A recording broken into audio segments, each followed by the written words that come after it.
Saat Bapak divonis tertular COVID-19 nih ya, apa yang pertama sekali ada dalam pikiran Bapak?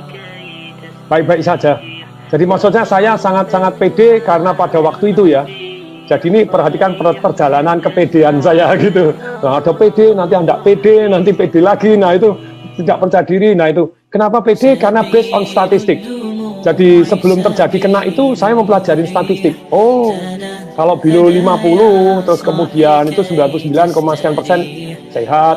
Apalagi kalau istilahnya tidak ada penyakit bawaan begitu ya. Saya kan tidak ada penyakit bawaan. Begitu kurang minum, saya mulai begitu saya menggigil saya ngebel lagi. Harus air hangat. Nah ini. Jadi kalau saya ditanya, pertanyaan saya begini. Ini ilmiah. Tabayun boleh buka ayo data ilmiah. Kalau obat belum tentu, masih di dalam riset. PCO masih belum tentu. Minyak kayu putih katanya masih belum tentu semuanya. Tapi pertanyaan saya, obat ada efek negatifnya? Ada macam-macam. Tapi kalau air putih ada efek negatifnya? Ada kalau terlalu banyak. Nah sekarang gini, berapa saya tanya sama teman-teman, berapa ukuran air putih? 8 gelas. Salah 8 gelas loki atau 8 gelas 1 liter. Yang benar tuh sesuai dengan berat badan. Kalau Anda beratnya 100 kilo, binaraga minumnya 8 gelas loki ya salah. Pak ya 250 cc tetap kurang. 100 kilo, 8 gelas 250 cc tetap kurang. Baca buku itu di Dr. F. Beckman Hellick itu jadi dia ngomong begini, bahwa manusia itu butuh air berapa? Minimal 30 cc per kilogram berat badan. Saya misalnya bobot 80 kilo dengan tinggi 183, bukan 8 gelas, yang benar 2,4 liter, 30 cc kali kilogram per berat badan. Pertanyaan saya, betul nggak kalau kurang air? Ayo para dokter, para ilmuwan, kalau kurang air 4% Anda lemes, kurang 7% Anda sakit. Ayo mari kita buka, cari data, cari buku boleh. Kurang 20% Anda mati. Dalam hidup ini semua boleh kurang 20%. Mati. Anda kurang 20% apapun boleh. Kurang protein, kurang kalsium, kurang oksigen 20% Anda masih hidup. Tapi kurang air 20%, you die. Pertanyaan saya, kenapa di rumah sakit tidak diwajibkan minum? Halo rumah sakit. Ini penting sekali. Kenapa tidak diwajibkan minum? Lu patung kan harusnya minum sadar sendiri, tidak bisa. Saya ini tidak punya pengalaman sakit, saya diinfus. Karena diinfus saya pikir tidak perlu minum. Jadi saya merasa kondisi saya drop luar biasa karena kurang air. Nah sekarang kan sudah ada penelitian bahwa ternyata kalau yang namanya orang kena COVID itu darahnya mengental, makanya dikasih heparin, dikasih aspirin. Kenapa dikasih heparin? Suruh minum, woi. Wajibkan minum, diukurin air hangat. Halo, please deh tolong disampaikan ke semua rumah sakit, semua orang-orang dokter-dokter, please, karena ini ilmiah. Anda bilang kalau PCO belum terbukti obat-obat, Actemra apakah pasti saya dikasih Actemra, satu suntikan 12,9 juta. Ternyata saya baca, betul itu menurunkan inflamasi. Tetapi kalau Anda kena pneumonia, kena TBC, kena itu mati loh. Banyak yang itu ada penelitian tuh dikasih 5 ada yang mati loh, ada yang bahaya. Makanya saya suruh tanda tangan toh if something happen. Nah kalau itu belum terbukti menyehatkan, kalau air terbukti kalau kurang mematikan, kenapa tidak diwajibkan minum? Hoi. Sorry, saya sangat-sangat emosional karena saya ngerasain tidak bisa bernapas seperti apa. Mestinya kan air toh supaya airnya, aduh nih, jadi diwajibkan minum.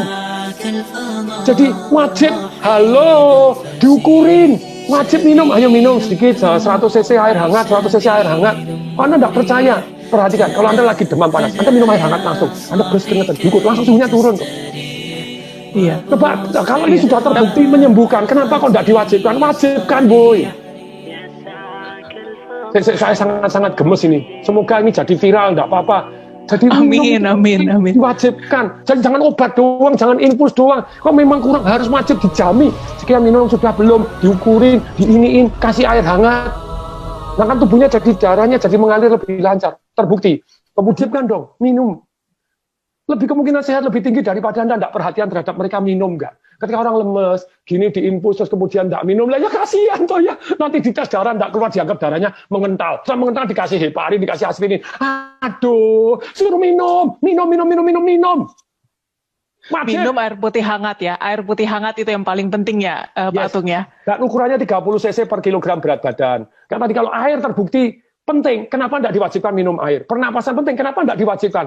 Jadi jangan hanya obat boleh, please deh. Sejauh Anda tahu boleh, tapi kalau air terbukti kurang mematikan, kenapa tidak diwajibkan minum air? Air hangat, hoi. Kalau air sudah terbukti ini ya harus kasih deh. VCO sambil jalan, kenapa Anda? Itu Pak, itu masih mitos, belum terbukti. Loh, kalau belum terbukti, obat Anda apakah sudah pasti terbukti? Kalau obat sama-sama belum terbukti, ini efeknya lebih ringan. Dan kalau Anda percaya enggak, kalau Anda yang sakit, saya enggak memujikan Anda sakit, siapapun Anda yang sakit, apapun dilakukan loh.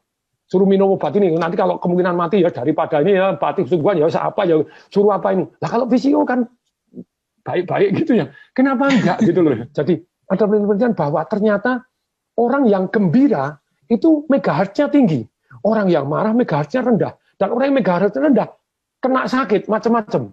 Jadi itu dokter penelitian, jadi orang-orang ternyata yang sakit itu gelombangnya beda dengan orang yang sehat.